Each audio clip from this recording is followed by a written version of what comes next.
여러분 이제 우리가 욥기를 8번째 맞으면서 38장으로 훅 건너뛰었습니다. 몇 장에서 건너뛴지 기억하세요? 9장입니다. 9장.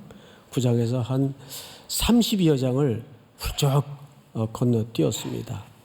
그래도 그 32여 장 가운데 어떤 스토리들이 있었는가 우리가 좀 이해를 하고 넘어갈 필요가 있겠죠. 첫째는 그 유명한 세 친구의 그 무료한 공방이 계속 피로감을 더합니다. 그래서 자동차로 비유하자면 공회전 하듯이 제자리 걸음을 하는, 그러면서 아주 가혹한 언어로 욥을 향해서 공격하는 그런 내용들로 구성이 되어 있어요. 그러다가 32장에서 37장까지 엘리후라는 인물이 등장을 해요. 그 앞에 세 친구는 이름 기억 혹시 하십니까? 엘리바스, 빌닷, 소발입니다. 그런데 32장서부터는 엘리후라는 인물이 등장을 하는데 뭐 별로 큰 차이가 없어요. 이 친구는 특별히 양비론자입니다. 너도 틀렸고 너도 틀렸다라는데 또 논조를 끌고 갑니다. 그렇게 아무 결론이 없는 친구들의 공방이 37장까지 빼곡히 메워져 있죠. 그리고 이제 38장에 와서 38장으로 들어가기 전에 우리가 지난주 욥의 두 가지 기도라는 주제로 말씀을 나누었어요. 기억나시죠? 기억하시죠? 그러니까 첫 번째 기도 제목이 뭐였는가 하면 표면적으로는 하나님, 내게 끊임없이 덮쳐오는 이 고난과 환난을 좀 멈춰 주십시오. 근데 단순히 그것이 아프고 고통스러워서 그런 기도를 드렸던 것이 아니고 사람들의 시선이 뭐였는가 하면 저 사람 저렇게 고난이 끊이지 않는 걸로 보아서 틀림없이 하나님께 징벌을 받거나 끊어진 존재야. 욥이 그게 가장 두려웠어요. 정말 저 사람들의 고발처럼 나는 하나님께 혹 끊어진 존재는 아닐까, 버려진 존재는 아닐까. 이것이 욥의 큰 감추어진 두려움이었어요. 두 번째 기도 제목이 뭐냐면 너무 답답한 거예요. 이렇게 절규하고 흑암 속에서 뒹구는데도, 수많은 언어로 질문을 퍼붓는데도 하나님은 아무 사인이 없어요. 그래서 두 번째 기도 제목이 하나님, 대화 좀 합시다. 어째서 하는 겁니까? 사인도 없고 대답도 없고 정말 나는 버려진 존재인가요? 그래서 소통 좀 합시다. 이게 두 번째 기도 제목이었어요. 그런데 정말 그 기도 응답이 이루어진 걸까요? 오늘 38장에서는 욥이 드디어 하나님을 대면하게 됩니다. 하나님이 욥에게 찾아오시는데 1절을 한번 볼까요? 38장 1절. 그때에 여호와께서 폭풍우 가운데에서 욥에게 말씀하여 이르시되. 자, 여러분, 어디 가운데서 말씀으로 임하셨죠? 폭풍우입니다. 그래서 오늘 말씀의 제목이 뭐예요? 폭풍우 속에 하나님의 질문이에요. 오늘 사실 중요한 주제는 폭풍우입니다. 왜 하필 그냥 임재하시거나 그냥 나타나시지 폭풍우 속에서 하나님이 욥에게 질문을 하셨을까? 이 폭풍우는 오늘 아주 중요한 주제입니다. 그래서 우리가 이 폭풍우에 대해서 조금 성경 굵은 흐름을 보고 내용으로 좀 들어가도록 하죠. 그래서 창세기 1장을 좀 띄워주실까요? 네, 제가 좀 읽겠습니다. 하나님이 이르시되 천하의 물이 한 곳으로 모이고 무티 드러나라 하시니 그대로 되니라. 우리 10절 한번 같이 읽어볼까요? 시작. 하나님이 물을 땅이라 부르시고 모인 물을 바다라 부르시니 하나님이 보시기에 좋았더라. 네, 하나님이 땅과 물을 구분해 놓으셨어요. 경계를 만들어 놓으셨어요. 그리고 하나님이 보시기에 어떻게 했더라? 그게 참 좋았어요. 이 좋았더라라는 말은 성경에 굉장히 중요한 언어인데 하나님이 보시기에 더 이상 손댈 것 없이 완벽했다 그 뜻이겠죠? 좋았더라. 토부. 자, 그리고 이제 오늘 성경을 눈을 돌려서 잠깐 보시면 8절을 한번 볼까요? 8절. 바다가 이제 이 8절부터는 좀 문학적인 표현을 썼기 때문에 유심히 들여다봐야 됩니다. 바다가 그 모태에서 터져 나올 때 문으로 그것을 가둔 자가 누구냐? 그러니까 바다가 하나님께로부터 빚어지고 창조될 때 그 뜻이겠죠.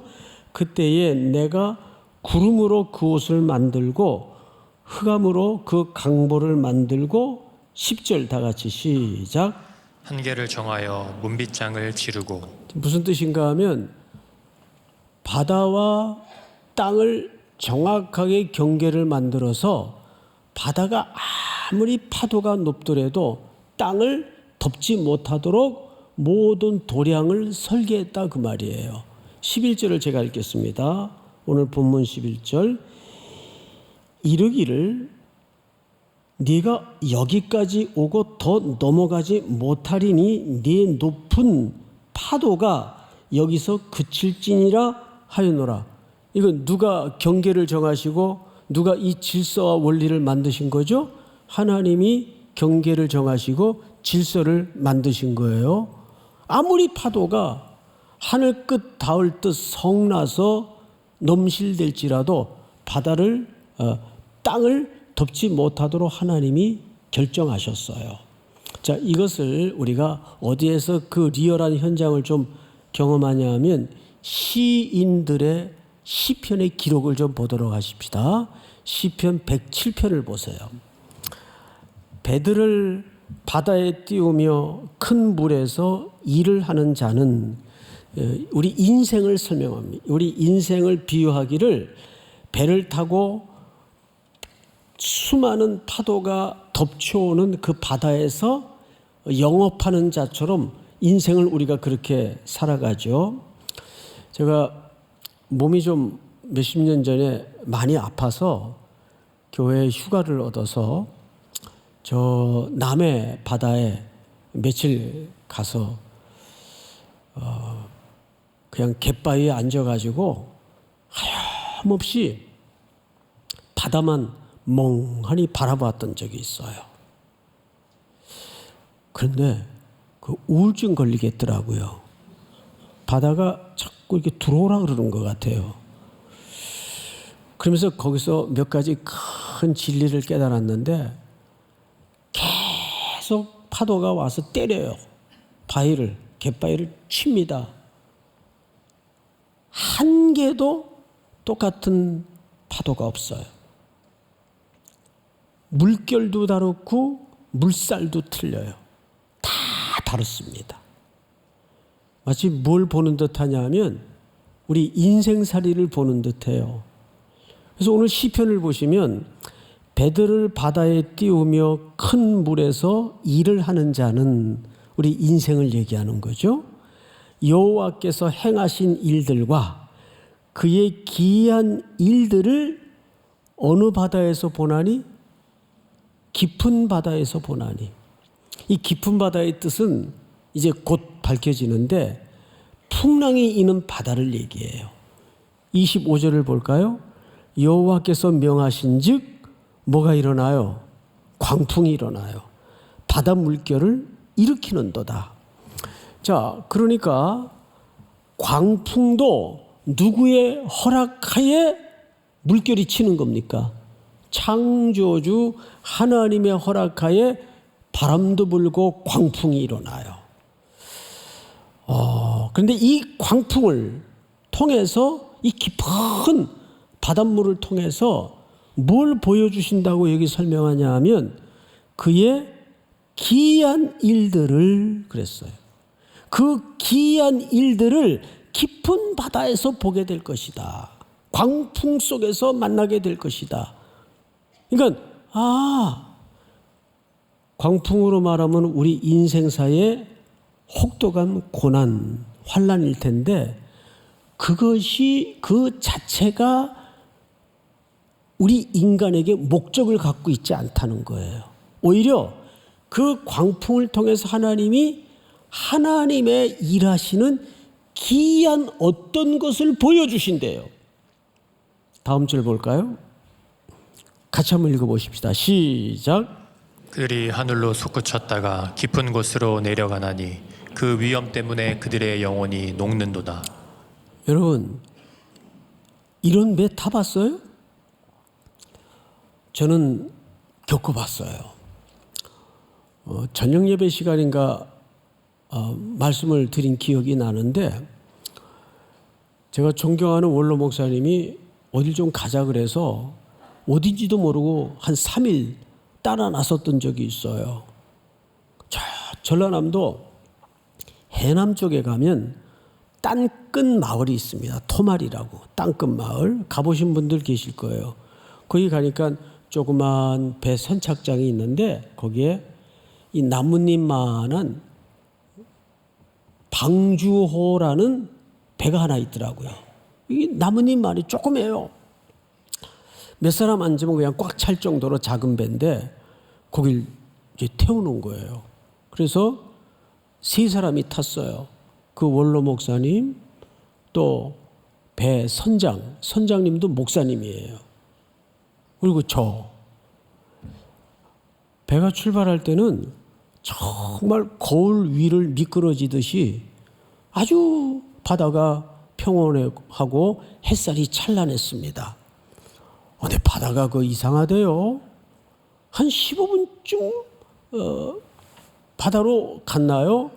갑자기 하늘을 보니까 어둑어둑해지면서 어디서 몰려왔는지 먹장구름이 몰려오더니 바람이 불어요. 바람이 그 구름을 몰고 온 거겠죠. 그러면서 후두둑 비가 때리기 시작하는데 비방울이 장난이 아니에요. 그러면서 바람이 세차게 불기 시작하는데 파도가 쳐요. 파도가 이렇게 쳐요. 근데 배가 파도 끝에 이렇게 씁니다. 옆으로. 이런 배 타봤어요? 안 타봤으면 얘기를 하지 마세요. 저는 안 그래도 물을 무서워하는데 정말 이렇게 죽는구나 싶어서 얼굴이 하얗게 질려 있는데 그 뱃길을 수없이 오고 갔던 선장님과 원로 목사님도 이 사태가 심각한 걸 알고 원로 목사님이 선장님한테 선장 그 엔진 끄게 그냥 놀래가지고 목사님 엔진을 끄면 어떡합니까? 그런데 이럴 때는 동력 하나를 꺼야 동력이 파도라는 동력이 있고 배에 엔진이라는 동력이 있으면 이게 잘못 부딪히면 배가 뒤집어질 확률이 높다는 거예요. 그 엔진을 끄라 그러더라고요. 그 처음 알았어요. 또 그때. 그래서 선장님이 엔진을 탁 꺼요. 그럼 저를 보고는 배 밑에 들어가 있으래요. 배 밑바닥에. 그래서 졸지에 요나가 돼가지고 거기 엎드려서 그냥 살려달라고 기도밖에 안 나오더라고요. 그렇게 한 20분을 배가 파도 끝에 올라갔다가 바닷속으로 들어갔다가 이렇게 춤을 추는데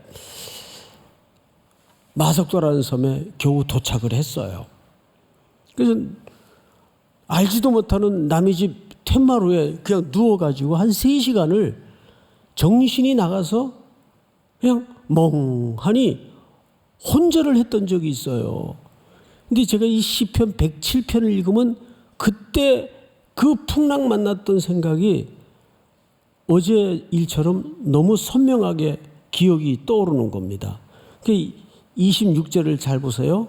그들이 하늘로 솟구쳤다가 깊은 곳으로 내려가나니 그 위험 때문에 그들의 영혼이 녹는도다. 바로 그 순간이에요, 이게. 그 다음 절을 한번 읽어보십시다. 시작. 그들이 이리저리 구르며 취한 자같이 비틀거리니 그들의 모든 지각이 혼돈 속에 빠지는도다. 그렇잖아요. 우리도 나이가 젊든 많든 나이와 상관없이 살면서 나는 왜 이럴까? 내 인생은 왜 이렇게 안 되는 걸까? 계속 어려움이 봉착하고 이 문제 치워지면 더 큰 놈이 달려들고 그게 인생이란 말이에요. 그래서 우리의 지각을 혼미케 만드는 일들이 여러분의 그 격렬한 청춘의 날에 얼마나 많습니까? 다음 절 보십시다. 이에 그들이 그들의 고통 때문에 여호와께 부르짖음에 그가 그들의 고통에서 그들을 인도하여 내시고 광풍을 어떻게 하사 고요하게 하사 물결도 잔잔하게 하시는도다. 자, 그러니까 광풍을 멎게 해서 다시 예전과 같은 고요한 바다로 만드시는 분도 누구세요? 하나님이란 말이에요. 자, 그러면 우리는 인생을 살아갈 때 어떤 때는 광풍을 만나요. 그런데 또 어떤 때는 하나님의 은혜로 그 광풍이 언제 그런 일이 있었지 할 정도로 평온해집니다. 그래서 우리는 광풍이 없어야 되고 우리의 목적이 평안해야 된다는데 몰두될 수가 있습니다. 그런데 이것이 우리에게 허락하시는 하나님의 궁극적인 목적지가 아니에요. 제가 언젠가 여러분들에게 로안 윌리엄스의 글을 인용하면서 이런 말씀을 드렸어요. 신앙생활의 목적지는 행복이어서는 위험하다. 무엇이 돼야 된다 그랬죠? 거룩이라고 그랬어요. 이제 그 이유를 끝 무렵에 제가 다시 한번 설명을 드리겠지만 가치에는 목적적 가치가 있고 수단적 가치가 있어요. 자, 우리가 예수님을 사랑하는 게 목적이에요.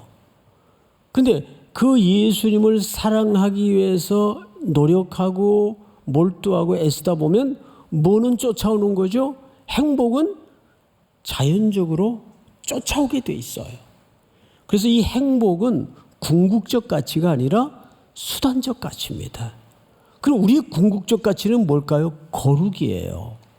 자, 그 얘기는 조금 후에 미뤄두기로 하고 하나님이 때로는 우리 인생을 욥처럼 파도 끝에 올려놓습니다. 그러다가 곤두박질을 치게 합니다. 그러면 이리 구르고 저리 구르면서 이 시인의 고백처럼 정신이 혼미해져요. 그러다가 또 어떤 때는 거울 위를 미끄러지는 것처럼 바다가 조용하고 평안하고 고요해집니다. 과연 이 양자 사이에 때로는 평안을 주시고 때로는 고통을 주시고 이 양자 사이에 하나님이 의도하는 것은 너희들 내 말 안 들으면 까불면 국물도 없어. 이거 경험시키고 이거 가르쳐 주시기 위해서 그러시는 걸까요? 마치 격투기 선수가 초등학생 안발을 걸어가지고 너 그래도 입 나불거리고 까불래? 이러는 식일까요? 여러분, 우리를 그런 교훈적 차원에서 이런 재난을 주셨다면 그냥 굳이 하나님이 직접 이렇게 안 나타나시고 천사 천군 몇 사람 풀어서 저 청파동에 저 송택은 손 좀 봐라. 더 이상 떠들지 못하게. 그래도 충분히 가능해요. 예? 그런데 오늘 그 절규하던 욥에게 하나님이 그것도 직접 나타나셨어요. 이게 무슨 뜻일까요? 하나님은 저와 여러분들을 그분의 동등한 파트너로 대우하고 계신다는 걸 놓쳐서는 안 됩니다. 자, 폭풍우와 평안 사이에 뒹굴게 만드는 인생을 통해서 하나님이 진짜 원하시는 것이 뭐냐 하면, 여러분 시편 107편 43절을 보십시다. 43절. 지혜 있는 자들은 이러한 일들을 지켜보고 여호와의 뭐를 깨달으리로다? 인자하심.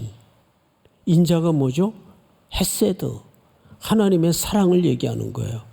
아까 우리가 마저 못 본 시편 107편 24절을 다시 한번 보십시다.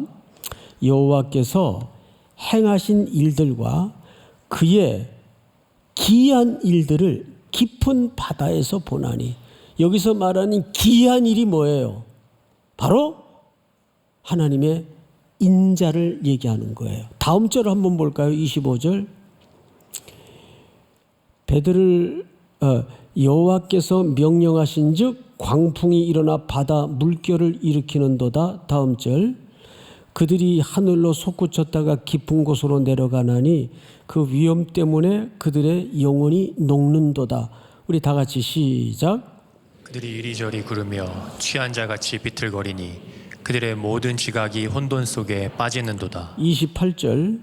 이에 시작. 이에 그들이 그들의 고통 때문에 여호와께 부르짖으매 그가 그들의 고통에서 그들을 인도하여 내시고. 제가 읽겠습니다. 광풍을 고요하게 하사 물결도 잔잔하게 하시는도다. 다음 절 시작.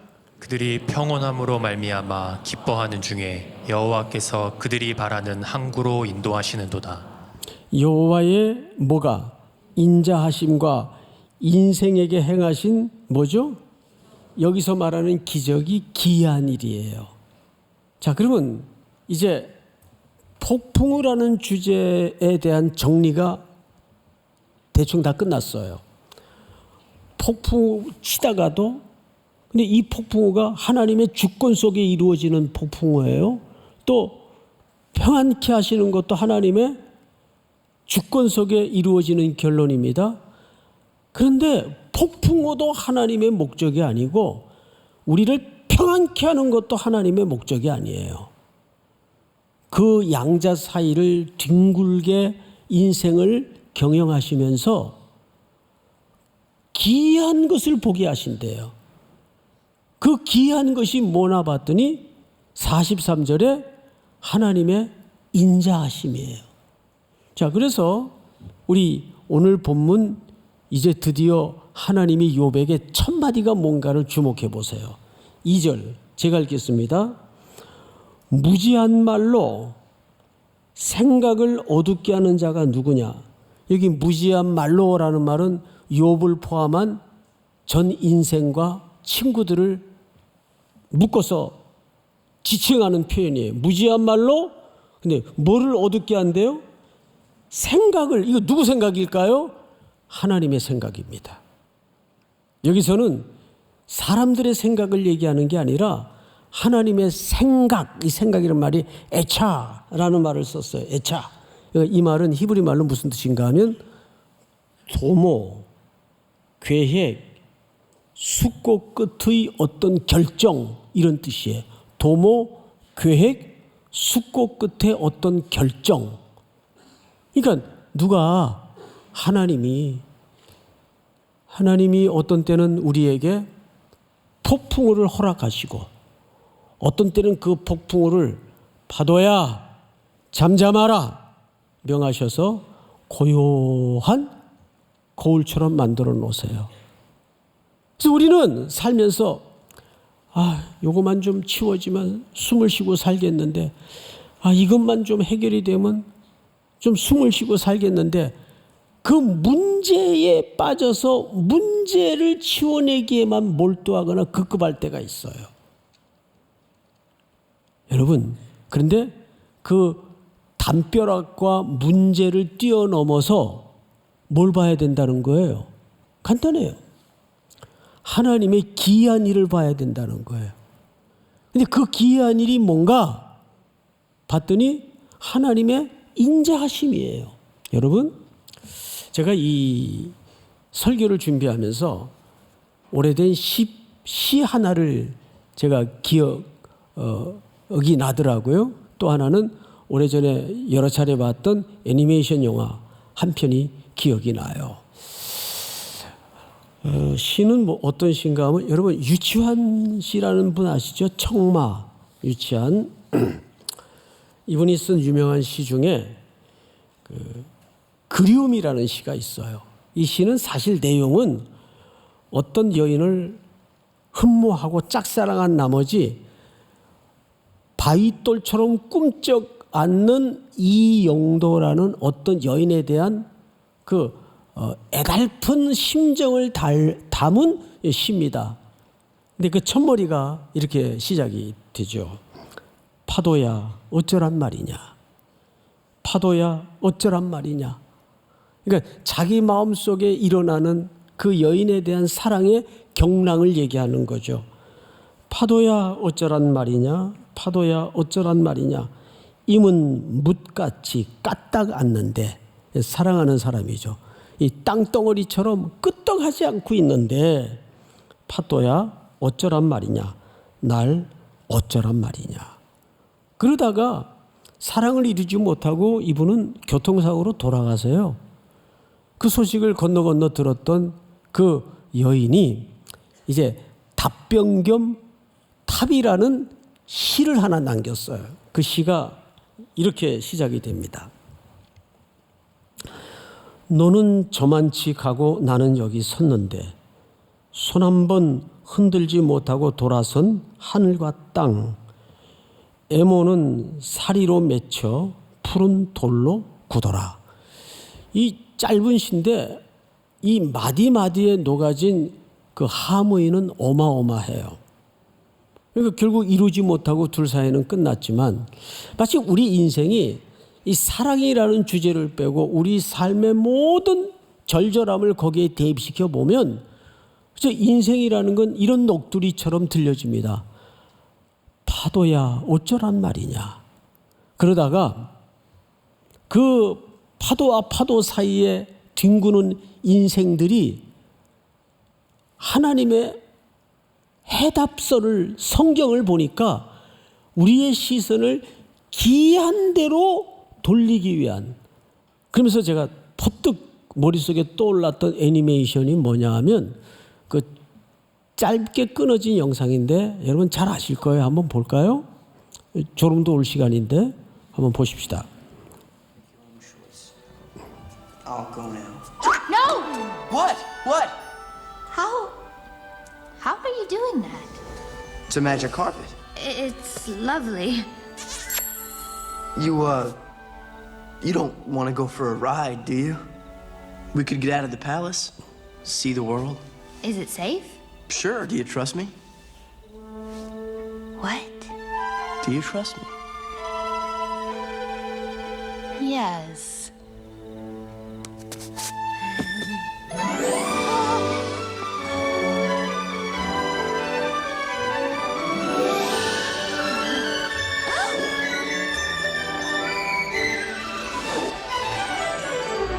I can show you the world, shining, shimmering, splendid. Tell me, princess, now when did you last let your heart 자, 여기까지 끊고 decide? 갑시다. 나머진 찾아보세요. 저는 여기서 굉장히 강렬했던 대사가 뭐냐 하면 이 공주는 성 안의 세상밖에 몰라요. 그런데 알라딘이 그 매직 카페트를 갖고 와서 타라 그래요. 그랬더니 공주가 첫 마디가 뭐였어요? 안전한가요? 물었죠. 근데 사실 그 질문에 대답을 하지 않고 알라딘은 나를 믿나요? 당신을 믿습니다. 그리고 카펫에 올라타서 신천지를 경험하게 됩니다. 진짜. 뉴 월드.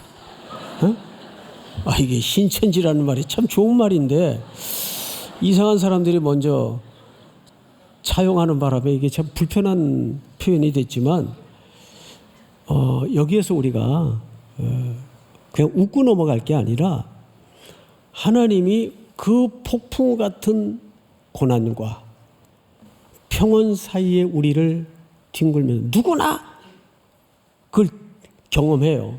그런데 그 자체가 목적이 있질 않고 우리를 뉴 월드, 신세계, 이것도 광고가 될까 봐 좀 조심스럽긴 한데 새로운 세계를 보여주는 거예요. 기이한 일 뭘까요? 시편 107편 43절에 보면 그 부분을 다시 한번 유심히 보세요. 자막을 좀 띄워주세요. 지혜 있는 자들은 이러한 일들을 지켜보고 여호와의 뭘 깨달으리로다? 인자, 헤세드. 하나님의 헤세드가 가장 절정에 나타난 현장은 결국 십자가입니다. 믿습니까? 십자가예요. 온 세상을 캄캄하게 만드셔서 차마 아들이 그 십자가에 우리의 죄를 대속하기 위해서 고난을 받고 순종하시는 모습을 볼 수가 없어서 아들을 향하여 등을 돌리신 하나님 아버지. 그 아들은 그 아버지의 등 뒤에서 절규하셨습니다. 나의 하나님이여, 나의 하나님이여, 어찌하여 나를 버리십니까? 등 돌린 아버지는 그 눈을 구원의 대상인 우리를 향하여 마주해 주셨어요. 여러분, 이 이상 하나님의 자비를 설명할 현장이 있을까요? 인생은 꼭 직선적인 해답으로 결론되어지지 않는 오묘한 것들이 너무 많아요. 그런데 친구놈들은 지금까지 뭐라고 욥을 공격했나요? 너 지금이라도 회개해. 까닭없이 하나님이 그런 재난 주시지 않아. 지금이라도 회개하면 네 모든 잃었던 것들이 되돌려주고 회복이 될 거야. 다분히 권선징악적인 율법적인 잣대로 친구를 매몰차게 공격했어요. 그런데 하나님은 그 욥에게 하나님의 기이한 일로 시선을 돌리도록 하기 위해서, 그걸 보도록 하기 위해서 그 재난과 고난을 주셨더라고요. 그런데 보니까 그것이 수천 년 후에 역사의 실제 시간 속에 오셔서 나를 대신해 죽으실 아들 예수 그리스도를 내어 보내는 사건이었습니다. 제가 종종 여러분들에게 이런 말씀으로 표현했던 거 기억하실 겁니다. 하나님은 우리를 위해서 옳은 일을 하시는 분이 아니에요. 그분이 하시는 일이 언제나 옳아요. 자, 근데 우리는 이 과정에 얹어져 있으면, 아니, 내 자식이 태어나면서부터 병치레만 하다가 결국 그 가장 사랑받을 나이에 엄마의 가슴에 묻어버린다면 그 엄마에게 하나님은 선하십니다, 하나님은 자비하십니다, 이게 설득이 되겠어요? 해석이 되겠어요? 이해가 되겠어요? 어떻게 그런 고통 속에 있는 엄마에게 하나님은 선하시다고 우길 수 있을까요? 그런데 이 십자가의 깊은 터널을 경험한 자만이 그 십자가 앞에 세워져서 신음이 올라오듯 비명이 터지듯, 그럼에도 불구하고 하나님은 선하십니다, 하나님이 하시는 일이 언제나 옳았습니다. 거기에 내가 죽었을 자리에 아들 예수 그리스도가 죽은 자리였다는 것을 우리가 깨달을 때,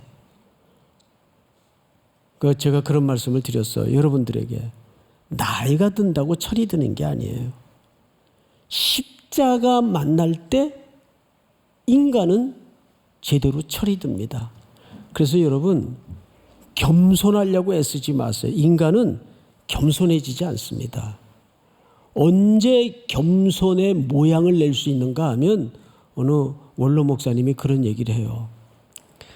그냥 곤두박질 쳐져서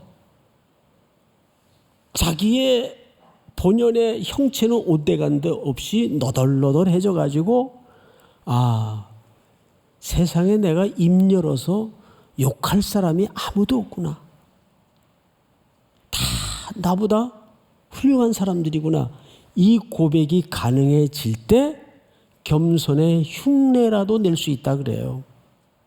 정말 그렇습니다. 언젠가 한번 제 학교 선배님이 신학대학원, 큰 신학대학원 교수님이신데 대학원 원장까지 지내신 분이에요. 무슨 일로 저희 교회에 오셔서 제 방에 들어오시면서 그냥 문맥도 없이 다짜고짜, 송 목사님, 이 성화라는 게 있는 겁니까? 그래요. 뭐 힘든 일이 있었나 봐요. 이 신학대학 교수님이 이걸 나한테 물어보면 어떻게 해요? 그랬더니 에이, 그러면서 이제 자기 볼일 보고 가셨어요. 근데 저는 그 질문이 계속 묵직하게 남는 거죠. 성화라는 게 성경이 말하니까 있긴 있겠지. 근데 내가 혹 성화를 잘못 이해하고 있는 건 아닐까. 그러면서 새로운 성화에 대한 정의를 내리지 않을 수가 없었어요.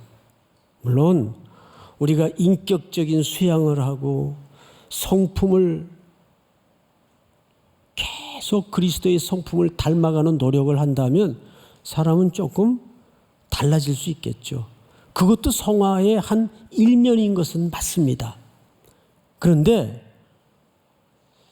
성화의 출발 지점은 십자가 앞에 세워질 때입니다. 내가 어떤 사건, 어떤 사람 앞에서도 완전히 부서져서 소리도 못 내고 면목 없이 십자가 앞에 세워져서 주님의 흘리신 보혈의 공로가 아니면 제가 설 수도 없고 한 호흡도 내뱉을 수가 없습니다. 주님. 그래서 매일 전전긍긍하면서 십자가의 보혈과 공로를 붙잡는 그 태도가 성화의 출발 지점이에요. 그게 어디에 나타났어요? 십자가. 그것이 하나님의 기이한 일입니다. 결국 모든 인류의 소망은 십자가를 바라보게 하는데 인류의 소망을 두신 거예요. 믿습니까? 오늘도 여러분들에게 또 한 주의 고단한 삶이 이어지겠지만 우리의 흔들릴 수 없는 기초, 뿌리는 십자가의 내재를 대신해서 피 흘려 대속의 죽음을 죽으신 그 예수님이 내가 서 있을 뿌리요, 기초요, 출발 지점임을 기억하고 담대하게 그 보혈의 공로를 의지해서 또 한 주를 살아낼 수 있는, 이겨낼 수 있는 여러분들이 될 수 있기를 주님 이름으로 축원하고 축복합니다. 우리 다 일어나십시다.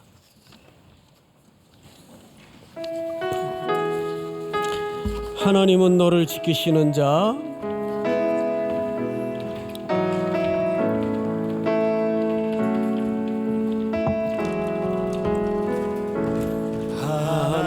하나님은 너를 지키시는 자, 너의 우편에 그늘 되시니 낮에 해와 밤에 달도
거룩하신 하나님 아버지,